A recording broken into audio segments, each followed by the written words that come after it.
नमस्कार, मैं जूली तिवारी हर समय आपके साथ न्यूज चैनल में आपका स्वागत है।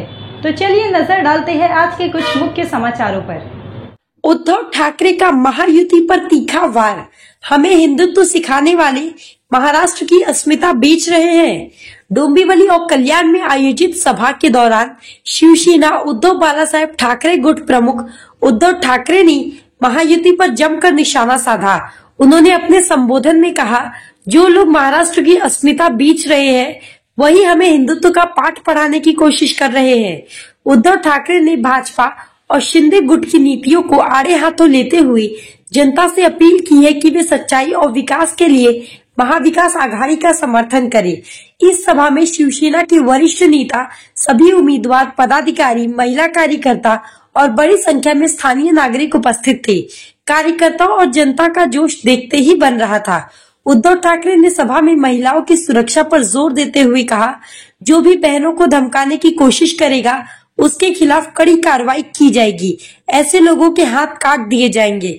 यह बयान महिलाओं के खिलाफ बढ़ते अपराधों पर उद्धव ठाकरे की सख्त नीति को दर्शाता है। महाविकास आघाड़ी के धनंजय बोराड़े, राजेश वानखेड़े और सचिन बासरे के लिए इस सभा में जोरदार प्रचार किया गया।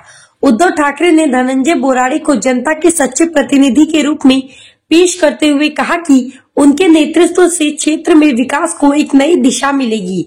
डोंबिवली और कल्याण में आयोजित इस सभा में महिला, युवा, वरिष्ठ नागरिक और स्थानीय निवासियों की भारी उपस्थिति देखी गई।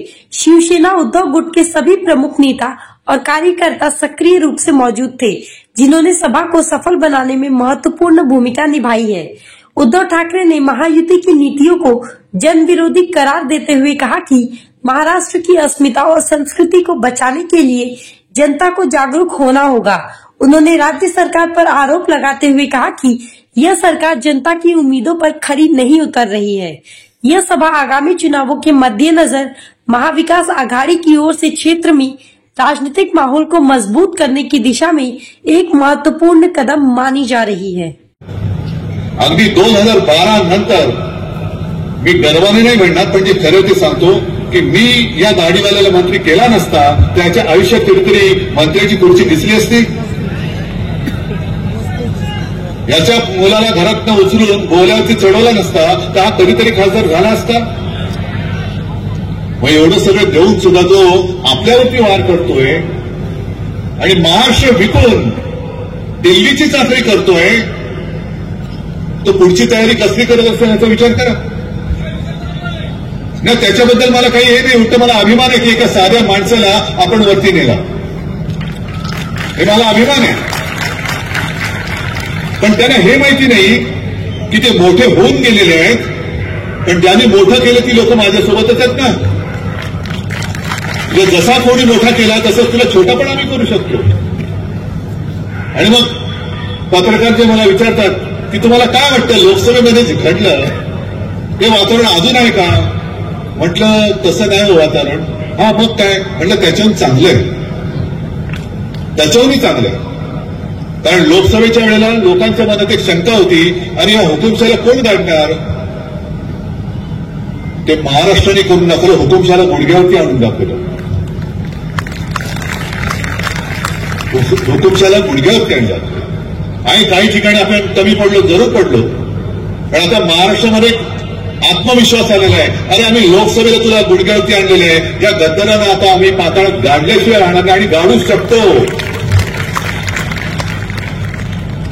मुद्दा म्हणून मी एक तुम्हाला आठवण सांगतो जुनी, साधारणतः 60चं दशक असेल। काँग्रेसचे एक नेते होते सका पाटील, त्यांना सदोबा म्हणायचे। एस के पाटील मुंबईचे 3 वेळा महापौर झाले होते। एक बडं प्रश्न होतं, हे उभे राहिले त्यांच्यासमोर कोणी उभा करत निवडून येऊ शकत नाही, पडलाच पाहिजे, अशी त्यांची एक ख्याती होती, कीर्ती होती की एवढं मोठं ते प्रश्न होतं की सका पाटीलशी कोण लढत देऊ शकेल का? पाडणं तर सोडाच। पण तेव्हा एक फाटका माणूस उभा राहिला आणि त्यांनी एकच गोष्ट दिली, आपण यांना पाडू शकतो। आणि आश्चर्याची गोष्ट म्हणजे त्या फाटक्या माणसाने सका पाटलांचा पराभव केला आणि त्या फाटक्या माणसाचं नाव होतं जॉर्ज फर्नांडिस। नंतर ते मोठे नेते झाले, पण तेव्हा एक साधे युनियन लीडर होते. हा एवढा टग्या माणूस उभा आहे, त्याच्यासमोर साधा युनियनचा पुढारी हा काय निवडणूक लढेल, पण त्यांनी करून दाखवलं. तसंच महाराष्ट्राने हुकुमशहाला गुडघ्यावरती आणून दाखवलं. लोकशाहीच्या वेळेला जे आपण लढलो ते आपल्या देशाचं संविधान वाचवण्यासाठी लढलो, आणि आता जे काय आपण लढतो आहोत तो महाराष्ट्राचा स्वाभिमान, महाराष्ट्राची अस्मिता आणि महाराष्ट्राचा तो जो बाणा आहे तो टिकवण्यासाठी म्हणून लढतो आहोत. मग तुमच्या अस्तित्वाचा प्रश्न आहे का? म्हटलं माझं अस्तित्व जनतेने ठरवायचे, पण हा माझ्या अस्तित्वाचा प्रश्न नाही, महाराष्ट्राच्या अस्तित्वाचा प्रश्न आहे. महाराष्ट्र कोणत्या दिशेला जाणार? मी एक त्यांना जुनी आणखीन एक आठवण सांगितली की 2014 साली याच भारतीय जनता पक्षाने जाहिराती केल्या होत्या. महागाई केवढी वाढली, बस हो गई महंगाई की मार, वगैरे वगैरे वगैरे. आणि तो काळ असा होता की ज्या चंद्रचूडांच्या घरी गणपती बाप्पाचं दर्शन घ्यायला नरेंद्र मोदी गेले होते, त्याच गणपती बाप्पाचा उत्सव होता आणि मला सुषमा स्वराज यांचा फोन आला. उद्धव जी महंगाई बहुत बढ़ रही है. म्हटलं बिलकुल सही है आपकी बात. तेव्हा गॅस सिलेंडर आता किती झाला, 1000-1200, तेव्हा काहीतरी 300-400 वगैरे असं काहीतरी झालं, 100 रुपयाने वाढला होता. नहीं देखो ना कितनी महंगाई बढ़ रही है. हाँ फिर क्या करना है? नहीं हम भारत बंद करना चाहते, भारत बंद करने जा रहे हैं. म्हटलं कभी? आणि त्यांनी तो दिवस सांगितला, तो बरोबर गणपतीच्या उत्सवाचा पहिला दिवस होता. मी शिवसेना प्रमुखांना विचारलं काय करायचं? मला म्हणाले नाही करायचं, आपला उत्सव आहे, गणपती बाप्पाचा उत्सव आहे, बंद होणार नाही. त्यांना म्हणा आम्ही निदर्शनं करू, बंद नाही करता. मी सुषमाबाईंना फोन केला, मला म्हणाला अरे एक दिन तो की तो बात आहे. म्हटलं अहो आमच्याकडे गणपती सुद्धा 1.5 दिवसाचा असतो, आणि महाराष्ट्रातली जनता जी आहे, जी गणेशप्रेमी आहे, ती गणपतीच्या आगमनाची वाट बघत असते, आणि त्या आगमनाच्या दिवशी आम्ही बंद करू नाही होणार. म्हणजे नाही म्हणे आता बघा तो क्षेत्रीय म्हणजे महाराष्ट्र पुरताचा उत्सव आहे, म्हणजे म्हणूनच मी महाराष्ट्र बंद नाही करत आहे. तेव्हा एवढ्या महागाईचा तुम्हाला असा तिटकारा होता की तुम्ही गणपतीच्या दिवसात सुद्धा भारत बंद केला होता, आणि आम्ही बंद करत नव्हतो म्हणून आम्हाला जबरदस्ती करायला लावत होता. मग आता एवढी महागाई वाढले, मग आता काय बंद करायचं? पहिल्यांचं तोंड बंद केलं पाहिजे. पहिले तोंड बंद करा या भाजप आणि यांच्या सगळ्यांचं. मोदीजी येऊन गेले, अमित शहाजी येऊन गेले, नुसता एक दुश्वास हिंदू मुसलमानांचे दंगे भडकव. हिंदू मुसलमानांना लढवलं की हिंदूंना मराठीमध्ये लढव. मग ते लढवल्यानंतर मराठी माणसाला मराठा तर ब्राह्मण असं लढव. काय कशासाठी पाप करतात? बटेंगे तो कटेंगे, कोण वाटणार आणि कोण काटणार आहे, बघू ना कोणाची हिंमत आहे. ही शिवसेना म्हणजे काही भाजपा नाही झाली. शिवसेनेची जी शिवसेना प्रमुखांची शिकवण आहे, एक तर कोणावरती वार करायचं नाही, पण जर कोण वार करायला आला तर त्याचा हात जागेवर ठेवायचा नाही, ही शिवसेनेची शिकवण आहे. तुम्ही कोणाला शिकवताय? हिंदुत्व कोणाला शिकवताय? बटेंगे कटेंगे फटेंगे, त्यांची फटेंगे झाले आता. कारण लोकसभेमध्ये हरले आणि विधानसभेत चुकड्या साफ होणार आहे. म्हणूनच मोदीजी, तुम्ही बघितलं ना परवाची सभा काय प्रचंड होती खुर्च्यांची, पण तरी सुद्धा एक लक्षात ठेवा, त्या खुर्च्या रिकाम्या होत्या, पण निवडणुकीच्या दिवशी काही अदृश्य मतदार मतदान करू शकतात. तुम्हाला माहिती आहे ना? ती खबरदारी घ्या. कारण मला आठवत आहे पुणे महापालिकेची जी निवडणूक होती तेव्हा जिथे देवेंद्र फडणवीस यांची आदल्या दिवशी सभा झालेली, खुर्च्या रिकाम्या होत्या. देवेंद्र फडणवीस व्यासपीठावरती पण नाही आले, तसेच निघून गेले. दुसऱ्या दिवशी माझी सभा झाली, गच्च माहिती म्हणून लढतो आहोत. मग तुमच्या अस्तित्वाचा प्रश्न आहे का? म्हटलं माझं अस्तित्व जनतेने ठरवायचे, पण हा माझ्या अस्तित्वाचा प्रश्न नाही, महाराष्ट्राच्या अस्तित्वाचा प्रश्न आहे. महाराष्ट्र कोणत्या दिशेला जाणार? मी एक त्यांना जुनी आणखीन एक आठवण सांगितली की 2014 साली याच भारतीय जनता पक्षाने जाहिराती केल्या होत्या. महागाई केवढी वाढली, बस हो गई महंगाई की मार, वगैरे वगैरे वगैरे. आणि तो काळ असा होता की ज्या चंद्रचूडांच्या घरी गणपती बाप्पाचं दर्शन घ्यायला नरेंद्र मोदी गेले होते, त्याच गणपती बाप्पाचा उत्सव होता, आणि मला सुषमा स्वराज यांचा फोन आला. उद्धवजी महंगाई बहुत बढ़ रही है. म्हटलं बिलकुल सही आपकी बात. तेव्हा गॅस सिलेंडर आता किती झाला, 1000-1200, तेव्हा काहीतरी 300-400 वगैरे असं काहीतरी झालं, 100 रुपयाने वाढला होता. नहीं देखो ना कितनी महंगाई बढ़ रही है. हाँ फिर क्या करना है? नहीं हम भारत बंद करना चाहते, भारत बंद करने जा रहे हैं. म्हटलं कधी?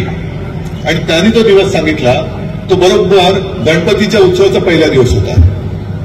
मी शिवसेना प्रमुखांना विचारलं काय करायचं? मला म्हणाल नाही करायचं, आपला उत्सव आहे, गणपती बाप्पाचा उत्सव आहे, बंद होणार नाही. त्यांना म्हणा आम्ही निदर्शनं करू, बंद नाही करता. मी सुषमाबाईंना फोन केला, मला म्हणाला अरे एक दिन तो बात आहे. म्हटलं अहो आमच्याकडे गणपती सुद्धा 1.5 दिवसाचा असतो आणि महाराष्ट्रातली जनता जी आहे, जी गणेशप्रेमी आहे, ती गणपतीच्या आगमनाची वाट बघत असते आणि त्या आगमनाच्या दिवशी आम्ही बंद करू नाही होणार. म्हटलं नाही म्हणे आता बघा ना तो क्षेत्रीय म्हणजे महाराष्ट्र पुरताचा उत्सव आहे. म्हटलं म्हणूनच मी महाराष्ट्र बंद नाही करत आहे. तेव्हा एवढ्या महागाईचा तुम्हाला असा तिटकारा होता की तुम्ही गणपतीच्या दिवसात सुद्धा भारत बंद केला होता आणि आम्ही बंद करत नव्हतो म्हणून आम्हाला जबरदस्ती करायला लावत होता. मग आता एवढी महागाई वाढले, मग आता काय बंद करायचं? पहिल्यांचं तोंड बंद केलं पाहिजे. पहिलं तोंड बंद करा या भाजप आणि यांच्या सगळ्यांचं. मोदीजी येऊन गेले, अमित शहाजी येऊन गेले, नुसता एक विश्वास हिंदू मुसलमानांचे दंगे भडतो. हिंदू मुसलमानांना लढवलं की हिंदूंना मराठीमध्ये लढव. मग ते लढवल्यानंतर मराठी माणसाला मराठा तर ब्राह्मण तर असं लढव. काय कशासाठी पाप करतात? कटेंगे तो कटेंगे, तोंड काटणार आणि तोंड काटणार आहे. बघू ना कोणाची हिंमत आहे. ही शिवसेना म्हणजे काही भाजपा नाही झाली. शिवसेनेची जी शिवसेना प्रमुखांची शिकवण आहे, एक तर कोणावरती वार करायचं नाही, पण जर कोण वार करायला आला तर त्याचा हात जागेवर ठेवायचा नाही, ही शिवसेनेची शिकवण आहे. तुम्ही कोणाला शिकवताय? हिंदुत्व कोणाला शिकवताय? बटेंगे कटेंगे फटेंगे, त्यांची फटेंगे झाले आता. कारण लोकसभेमध्ये हरले आणि विधानसभेत चुकड्या साफ होणार आहे. म्हणूनच मोदीजी, तुम्ही बघितलं ना परवाची सभा काय प्रचंड होती खुर्च्यांची. पण तरी सुद्धा एक लक्षात ठेवा, त्या खुर्च्या रिकाम्या होत्या, पण निवडणुकीच्या दिवशी काही अदृश्य मतदार मतदान करू शकतात. तुम्हाला माहिती आहे ना? ती खबरदारी घ्या. कारण मला आठवत आहे पुणे महापालिकेची जी निवडणूक होती तेव्हा जिथे देवेंद्र फडणवीस यांची आदल्या दिवशी सभा झालेली, खुर्च्या रिकाम्या होत्या. देवेंद्र फडणवीस व्यासपीठावरती पण नाही आले, तसेच निघून गेले. दुसऱ्या दिवशी माझी सभा झाली, गच्च मैदान भरलेलं, तुडुंब, बाहेर पण लोक उभी होती. मला वाटलं असंच होणार, मी टाळ्या वाजवणार. पण निकाल लागला, शिवसेनेच्या जागा नाही आल्या, रिकाम्या खुर्च्या होत्या, त्यांच्या जागा 100 आल्या. म्हणजेच काहीतरी गडबड आहे. हे खुर्चीत न बसलेले मतदार मतदानाला येतात कुठून, मतदान करतात कसं? हे काम आपल्या पोलिंग एजंटनी केलं पाहिजे, आपल्या बूथ प्रमुखांनी केलं पाहिजे. कारण हे काही करू शकतात. एवढ्या थराला गेलेत, वाटेल त्याला त्याची बदनामी करतायत. आणखीन त्याने आता एक सोडले की काँग्रेस त्यांच्या राज्यामध्ये ही गोष्ट करू शकत नाही, मग इकडे कशी करणार? अरे जाहिराती आल्या होत्या, त्या काही जाहिराती दिसत आहेत. हे सतत खोटं हे सातत्याने बघितल्यानंतर आपला त्याच्यावरती विश्वास बसायला लागतो. म्हणून मी तुम्हाला ही जी होर्डिंगची सांगितली गोष्ट की मोठमोठ्या होर्डिंगनी मतं मागतायत, ही मतं ही नुसती त्यांच्या थापांवरती घेऊन चालणार नाही. कारण अस्तित्व हे माझं नाही, हे अस्तित्व तुमचं ठरवणारी निवडणूक आहे. आणि तुम्ही ठरवायचंय की तुमचं आयुष्य, तुमच्या मुलाबाळांचं भविष्य हे दरोडेखोर गद्दार यांच्या हातामध्ये द्यायचं का निष्ठेने आपल्या सोबत राहिलेला भगव्याचा मावळा त्याला मतदान करायचं, हे तुम्ही ठरवायचं. काळोख तर पसरलेला आहे, पण तो काळोख जाळून टाकणारी मशाल हातामध्ये घेणार आहात की चोराला डोक्यावरती बसवणार आहात? आणि मला तर आश्चर्य वाटतं की असा चोर मी कुठे बघितला नाही की कोणाचं तरी पाकिट मारलंय आणि आपल्याला दाखवतो, हे बघ तुझं पाकिट मारलं, पण आता हे पाकिट माझं. असं कोण चोर बघितलंय? हाही प्रश्न मला विचारला कोणीतरी. म्हटलं मी एक काम करतो, त्या पत्रकाराला सांगितलं तुमचा पत्ता द्या, आज रात्री येऊन तुमच्या दारात माझ्या नावाची पाटील होतं, उद्यापासून घर माझं, असं होतं. अरे ही बाळासाहेबांनी माझ्या पाठीशी उभी केलेली त्यांची पुण्य आहे, त्यांचे आशीर्वाद आहे. आणि आपण जे काही वचनं दिलेली आहेत, ही वचनं तुम्हाला माहिती आहे, जे करू शकेल तेच मी बोलतो आणि जे बोलतो ते मी करून दाखवतो. जसं मी महिलांच्या बाबत बोललो की आपण आपलं सरकार आल्यानंतर 3,000 रुपये तर देणारच आहोत, पण महिलांना सरकारी बस सेवा आहे त्यातनं मोफत प्रवास सुद्धा देणार आहोत. आणि एवढंच नाही तर मुंबईचे लोकल्स आहेत, इतर ट्रेन्स आहेत, त्यातनं सुद्धा माझ्या महिलांना, माता भगिनींना मोफत प्रवास मिळालाच पाहिजे, ही मागणी आम्ही मोदींकडे करणार आहोत आणि मोदींकडे करणार आहोत. बघू मोदींचं बहिणीचं प्रेम किती आहे, हे आजच मी मागणी करतो. मोदी जी, आज के लिए बस इतना ही. कल फिर मिलेंगे इसी समय इसी चैनल पर. तब तक के लिए मुझे दीजिए इजाजत. धन्यवाद.